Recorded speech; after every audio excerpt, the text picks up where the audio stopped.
ಯುಗಾದಿ ಹಬ್ಬದ ಪ್ರಯುಕ್ತ ಕರ್ನಾಟಕದಿಂದ ಶ್ರೀಶೈಲ ಮಲ್ಲಿಕಾರ್ಜುನ ದರ್ಶನಕ್ಕೆ ಪಾದಯಾತ್ರೆ ಹೋಗುವ ಭಕ್ತಾದಿಗಳಿಗೆ ಆಂಧ್ರಪ್ರದೇಶದ ಕರ್ನೂಲ್ ಜಿಲ್ಲಾ ಮಂತ್ರಾಲಯ ಸಮೀಪದಲ್ಲಿ ಓಬಳಾಪುರ ಗ್ರಾಮ ಶಿವಸ್ವಾಮಿ ಸಂಘದವರು ಅನ್ನದಾನ ಮಾಡುವ ಮೂಲಕ ಎಲ್ಲಾ ದಾನದಲ್ಲೂ ಅನ್ನದಾನ ಶ್ರೇಷ್ಠ ಎಂದು ನಿರೂಪಿಸಿದ್ದಾರೆ. ಉತ್ತರ ಕರ್ನಾಟಕ ಜಿಲ್ಲೆಗಳಿಂದ ಪಾದಯಾತ್ರೆ ಮಾಡುವ ಭಕ್ತಾದಿಗಳಿಗೆ ಪ್ರತಿ ವರ್ಷ ಅನ್ನದಾನ ಮಾಡುತ್ತೇವೆ ಎಂದು ತಾರಾ ಅವರು ಮಾಧ್ಯಮಕ್ಕೆ ತಿಳಿಸಿದ್ದಾರೆ.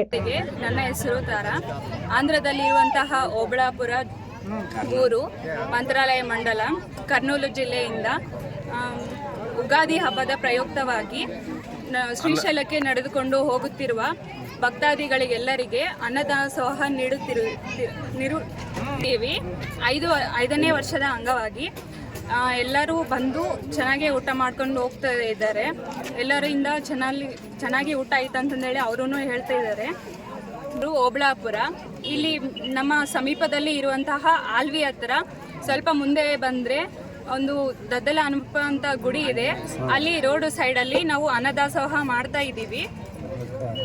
ಇಷ್ಟವಾದಂತಹ ರೊಟ್ಟಿ, ಗುಗ್ರೆ, ಬದನೆಕಾಯಿ, ಚಿತ್ರಾನ್ನ, ಅನ್ನ, ಸಾಂಬಾರು, ಮಜ್ಜಿಗೆ, ಅವರಿಗೆ ಬೇಕಾಗಿದ್ದಂತಹ ಎಲ್ಲ ಸೌಕರ್ಯಗಳನ್ನು ನಾವು ನೀಡಿಕೊಡುತ್ತಿದ್ದೇವೆ.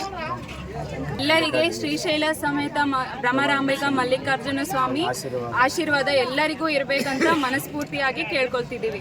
ವರದಿ ಸಿದ್ದು, ರಾಯಚೂರು ಜಿಲ್ಲೆ.